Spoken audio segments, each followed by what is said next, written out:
Tsunami ready recognition program அப்படின்னு சொல்லுவாங்க. சரிங்களா, டிஆர்ஆர்பி அப்படின்னு சொல்லுவாங்க.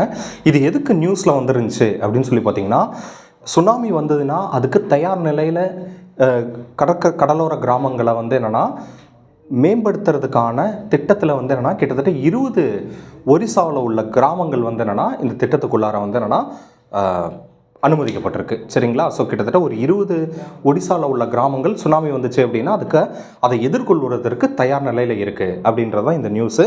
இதில் என்னென்ன பார்க்க போகிறோம் அப்படின்னு சொல்லி பார்த்தீங்கன்னா, இந்த சுனாமி ரெடி ரெகக்னேஷன் ப்ரோக்ராம் இருக்குது இல்லைங்களா, இதை யார் உருவாக்குனாங்க அப்படின்னா யுனெஸ்கோ வந்து என்ன பண்ணுறாங்க அப்படின்னு சொல்லி பார்த்தீங்கன்னா, இன்டர் கவர்மெண்டல் ஓஷனோகிராஃபிக் கமிஷன் அப்படின்னு சொல்லுவாங்க. சரிங்களா, அதாவது சர்வதேச அரசுகளுக்கு இடையிலான கடல்சார் ஆணையமும் அதுக்கப்புறம் ஐக்கிய நாடுகளுக்கான கல்வி அறிவியல் மற்றும் கலாச்சார அமைப்பு யுனெஸ்கோ இதெல்லாம் சேர்ந்து வந்து இதை இது பண்ணியிருக்காங்க. ஆக்சுவலாக இந்த திட்டத்தில் என்ன பண்ணுவாங்க அப்படின்னா, ஒரு சுனாமி வந்துருச்சு அப்படின்னா அதை எப்படி எதிர்கொள்கிறது, உயிர் சேதாரம், பொருட்சேதாரம் இது எல்லாத்தையும் வந்து என்னென்னா எப்படி குறைக்கிறது அப்படின்றதுக்கு எல்லாம் வந்து அதே போல் எவாக்குவேஷன் ஷெல்டர் அப்படிம்பாங்க. சரிங்களா, அதாவது வந்து என்னென்னா ஒரு பாதுகாப்பு கட்டிடம். சரிங்களா, திடீர்னு சுனாமி வந்துருச்சு அப்படின்னா அந்த எவாக்குவேஷன் ஷெல்டருக்கு போயிட்டாங்க அப்படின்னா அவங்க ஒரு புயலே இருக்குது அப்படின்னா கூட அவங்க பாதிப்படையாத மாதிரி ஒரு பேரிடர் காலங்களில் வந்து என்னென்னா அரசு வந்து என்னென்னா நிறைய எவாக்குவேஷன் ஷெல்டர்லாம் கட்டி வச்சுருப்பாங்க. ஸோ இது எல்லாத்தையும் உள்ளடக்குனது தான் வந்து என்னென்னா இந்த tsunami ready and recognisation programme. சரிங்களா, ஸோ இதில் கரண்ட் அஃபேர்ஸில் இன்னும் நம்ம வேறு என்னென்னலாம் இது சார்ந்து பார்க்கலாம் அப்படின்னு சொல்லி பார்த்தீங்கன்னா கமெண்ட்டில் சொல்லுங்கள். வேர்ல்டு சுனாமி அவேர்னஸ் டே என்னைக்கு அப்படின்னு சொல்லிட்டு இதில் சொல்லுங்கள். வேர்ல்டு சுனாமி அவேர்னஸ் டே என்னைக்கு அப்படின்னு சொல்லுங்கள். அதே சமயம் வந்து என்னென்னா international day for disaster risk reduction இது என்னைக்கு நாளுன்னு சொல்லுங்கள். இது ஆல்ரெடி ஒரு தடவை டிஎன்பிஎஸ்சியில் கேட்டுட்டாங்க. இது கேட்ட கொஷின் தான். சரியா, ஸோ அதனால் வந்து என்னென்னா இதெல்லாம் தான் வந்து என்னென்னா எக்ஸாம் ரிலேட்டடாக கேட்பாங்க. ஸோ அதை பார்த்துக்கோங்க. அடுத்து வந்து என்னென்னா நெக்ஸ்ட்டு இம்பார்ட்டன்ட் கரண்ட் அஃபேர்ஸ் என்ன அப்படின்னு சொல்லி பார்த்தீங்கன்னா, காஷ்மீரில் வந்து என்னென்னா ஒரு புத்திஸ்ட் காம்ப்ளெக்ஸ் வந்து என்னென்னா கண்டுபிடிச்சிருக்காங்க. சரிங்களா, ஸோ எங்கே அப்படின்னு சொல்லி பார்த்தீங்கன்னா ஜீஹன்பெரா பாரமூலா மாவட்டத்தில் உள்ள ஜோஹன்பெரா அப்படின்ற ஒரு ஊரில் தான் கண்டுபிடிச்சிருக்காங்க. சரிங்களா, இந்த அகழாய்வு தளம் கிட்டத்தட்ட ஒரு 2000 வருடங்கள் பழமையானது அப்படின்னு சொல்கிறாங்க. சரிங்களா, ஸோ இதில் ஏன் இந்த புத்திஸ்ட் காம்ப்ளெக்ஸு பௌத்த மத வளாகம் அப்படின்னு நம்ம ஏன் சொல்கிறோம் அப்படின்னு சொல்லி பார்த்தீங்கன்னா, கிட்டத்தட்ட இதில் வந்து எல்லாமே இருக்குது. சரிங்களா, புத்த மத ஸ்தூபிகள் இருக்குது, மடாலய கட்டமைப்பு, நகர்ப்புற குடியேற்றம் இது எல்லாமே இருக்குது. ரொம்ப குறிப்பாக இந்த மாதிரியான அகழாய்வுகள்லாம் இருக்குது அப்படின்னாலே நம்ம சொல்லுவோம் நதிகளை தான் வந்து என்னென்னா நாகரிகத்தின் தொட்டில் அப்படின்னு சொல்லுவோம். சரிங்களா, அந்த மாதிரி எந்த அகழாய்வு செஞ்சாலும் அது எந்த நதிக்கரை ஓரத்தில் அமைந்துள்ளதுன்னு பார்த்துக்கோங்க. அந்த மாதிரி இந்த பௌத்த மத வளாகம் வந்து எங்கே இருக்குது அப்படின்னு சொல்லி பார்த்தீங்கன்னா ஜீலம் நதிக்கரையில் அமைஞ்சிருக்கு. சரிங்களா, இது கிட்டத்தட்ட காஷ்மீரில் உங்களுக்கு பௌத்த மதம் எப்படி செழிச்சுது அப்படின்றதுக்கான தகவல்கள்லாம் கொடுக்குது. சரிங்களா, ஏற்கனவே அசோகா காஷ்மீரில் வந்து பார்த்திங்கன்னா பௌத்த வளாகங்களை நிறுவியிருந்தார். அது இல்லாமல் வந்து என்னென்னா கனிஷ்கா. சரிங்களா, ஸோ கனிஷ்கா வந்து என்னென்னா கனிஷ்க பேரரசர். சரிங்களா, குஷான மன்னரான கனிஷ்க பேரரசர் வந்து என்னென்னா 4ஆம் பௌத்த மாநாடு. சரிங்களா, 4th புத்திஸ்ட் கவுன்சிலை வந்து எங்கே இது பண்ணியிருப்பார் அப்படின்னு சொல்லி பார்த்தீங்கன்னா இதில் தான் பண்ணியிருப்பார், காஷ்மீரில் தான் பண்ணியிருப்பார். குண்டல் வனா அப்படின்ற இடத்துல தான் வந்து என்னென்னா 4th புத்திஸ்ட் கவுன்சில் கொண்டு வந்திருப்பாங்க. இந்த 4th புத்திஸ்ட் கவுன்சிலில் தான் வந்து என்னென்னா தேரவாதா. சரிங்களா, தேரவாடம், இந்த தேரவாடத்தை தான் வந்து என்ன சொல்லுவாங்க அப்படின்னா ஹீனயானா அப்படின்னு சொல்லுவாங்க. பட் ஹீனயானா என்பது தவறு, அப்படி சொல்லக்கூடாது. சரியா, தேரவாடம் அப்படின்றதான் ஒரிஜினல் புத்திஸ்ட் டேர்ம். அடுத்து வந்து என்னென்னா மகாயானா. சரியா, ஸோ தேரவாடம் அப்படின்றது வந்து என்னென்னா புத்தரை ஆன்மீக குருவாக ஏற்றுக்கொள்வாங்க. அதே சமயம் அவங்க வந்து பார்த்திங்கன்னா குறியீடுகளை தான் வந்து என்னென்னா அவங்க ஏற்றுக்கொள்வாங்க. சரிங்களா, மகாயானத்தில் வந்து என்னென்னா புத்தர் கடவுளாக மாறிடுவார். புத்தர் தான் வந்து மக்களை சொர்க்கத்துக்கு அழைச்சிட்டு போவார் அப்படின்லாம் வந்து மக்கள் நம்ப ஆரம்பித்தாங்க.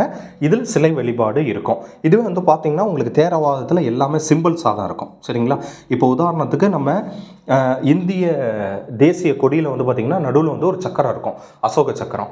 அதெல்லாம் என்னென்னா புத்தர் வந்து என்னென்னா சாரநாத்தில் முதல்ல அவருடைய மத பேருரையை நிகழ்த்திய இடம். சரிங்களா, அதுக்கு பேர் வந்து என்னென்னா தம்ம சக்கர பரிவர்த்தனா அப்படின்னு சொல்லிட்டு பேர். சரிங்களா, ஸோ அந்த மாதிரி இவங்க சிம்பிள்ஸ் தான் வச்சுருப்பாங்க. சரிங்களா, ஸோ இந்த 2 பௌத்த மத பிரிவுகளும் எங்கே வந்து பிரிஞ்சுது அப்படின்னு சொல்லி பார்த்திங்கன்னா 4வது பௌத்த மாநாட்டில் தான் நடந்தது. சரிங்களா, ஸோ இந்த டீட்டெயில்ஸை தான் நம்ம வந்து இந்த காஷ்மீரில் கண்டுபிடிக்கப்பட்ட பௌத்த வளாகத்தில் பார்க்குறோம். சரிங்களா, அடுத்தது ஒரு இம்பார்ட்டண்ட் நியூஸு, அது வந்து என்னென்னா REPM அப்படின்னு சொல்லுவாங்க. சரிங்களா, so rare earth permanent magnets அப்படின்னு சொல்லுவாங்க. இது வந்து கிட்டத்தட்ட ஒரு சயின்ஸ் ரிலேட்டடானது தான்.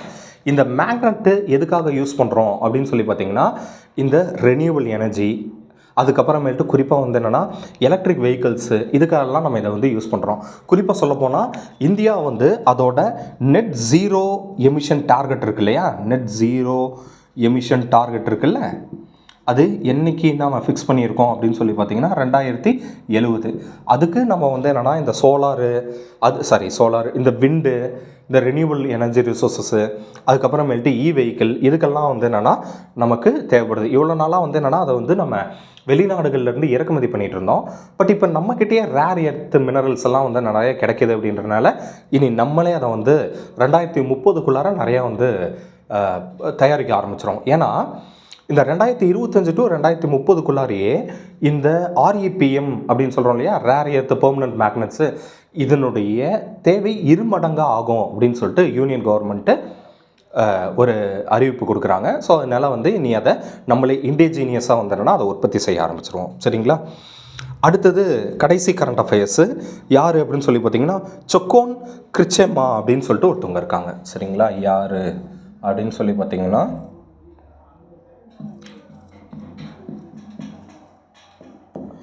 சொக்கோன் கிரிச்செனா. இவங்களை பற்றி பார்க்குறது எதுக்காக பார்க்குறோம் அப்படின்னு சொல்லி பார்த்தீங்கன்னா இவங்க மணிப்பூரினுடைய ஃப்ளவர் லேடி அப்படின்னு சொல்லிட்டு இவங்களை நாம் அழைக்கிறோம். சரியா, இவங்க மணிப்பூர் தேசத்தினுடைய ஃப்ளவர் லேடி அப்படின்னு சொல்லிட்டு நம்ம சொல்கிறோம். ஏன் இவங்க லைம் லைட்டில் வந்தாங்க அப்படின்னு சொல்லி பார்த்தீங்கன்னா இந்திய பிரதமர் வந்து அவருடைய மான் கி பாத் நிகழ்ச்சியில் இவங்களை வந்து ப்ரைஸ் பண்ணியிருப்பாங்க. ஆக்சுவலாக இவங்க என்ன பண்ணியிருந்தாங்க அப்படின்னா இந்த கோவிட் பீரியடுக்கு பிறகு பூக்கள் வளர்க்குறதையே வந்து என்னென்னா இவங்க வந்து ஒரு பிஸ்னஸாக பண்ணி அக்கம் பக்கத்தில் இருக்கக்கூடிய பெண்களையும் இணைச்சி அவங்களையும் இந்த வேலையை செய்ய வச்சு அவங்க வந்து என்னென்னா இந்த பூக்களை ஏற்றுமதி செய்யக்கூடிய பிஸ்னஸில் ரொம்ப பெரிய அளவில் வந்து என்னென்னா சக்ஸஸ்ஃபுல்லாக கொண்டு போனாங்க. இன்றைக்கி இவங்களுடைய பூக்கள் கிட்டத்தட்ட இந்தியா முழுவதுக்கும் வந்து என்னென்னா ஏற்றுமதி ஆகிட்டு இருக்கு. சரிங்களா, ஸோ அவங்களுடைய அந்த விமன் எம்பவர்மெண்ட்டோட சிம்பிளாக இந்திய பிரதமர் வந்து என்னென்னா மான் கி பாத் திட்டத்தில் இந்த சொக்கோன் கிரிச்செனா வந்து என்னென்னா ஃப்ளவர் லேடி ஆஃப் மணிப்பூர் அப்படின்னு சொல்லியிருப்பாங்க. சரிங்களா, ஆரவழியில் நிறைய போராட்டம் நடந்துட்டுருக்கு, அதெல்லாம் நீங்கள் பார்த்துருப்பீங்க.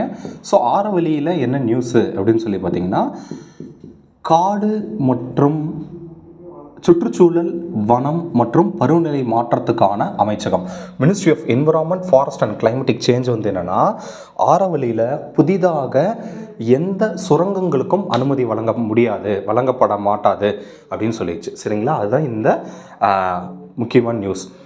இது எக்ஸாம் பாயிண்ட் ஆஃப் வியூவில் நம்ம எப்படி பார்க்கலாம் அப்படின்னா ஆரவழி அப்படின்னா என்னென்னு பார்த்துக்கணும். சரிங்களா, ஸோ ஆரவழியில் என்னென்னலாம் வருது அப்படின்னு சொல்லி பார்த்தீங்கன்னா இது எங்கே ஆரம்பித்து எங்கே முடியுது அப்படின்னு சொல்லி பார்த்தீங்கன்னா குஜராத்தில் ஆரம்பித்து டெல்லி வரலும் முடியுது. சரிங்களா, டெல்லியில் முடியுது.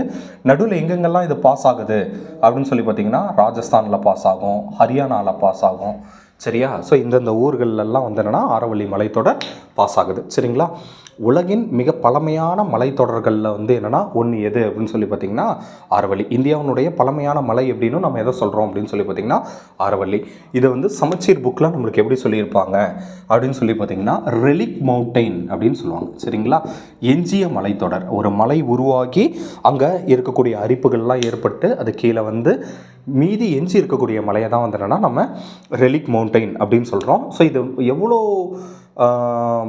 டிஸ்டன்ஸில் இருக்குது அப்படின்னு சொல்லி பார்த்திங்கன்னா சராசரியாக 670 800 கிலோமீட்டர் வரலும் இது இருக்குது. சரிங்களா, ஸோ அவ்வளோ மிக நீளமான ஒரு மலைத்தொடர். இது ரொம்ப கண்டினியூஸாக இருக்குமா? இப்போ நம்ம டயக்ராம்லாம் அந்தளவுக்கு போடல, மற்றபடி வந்து என்னென்னா இது இவ்வளோ கண்டினியூஸாலாம் இருக்காது, ரொம்ப டிஸ்கண்டினியூஸாக தான் இருக்கும். சரிங்களா? ஸோ அதாவது இந்த மலை சிகரங்கள் ஒவ்வொன்றும் வந்து என்னென்னா வெட்டப்பட்ட நிலையில் தான் காணப்படும். சரிங்களா? அதாவது ஒன்றுக்கு ஒன்று வந்து என்னென்னா கனெக்ஷன் இருக்காது.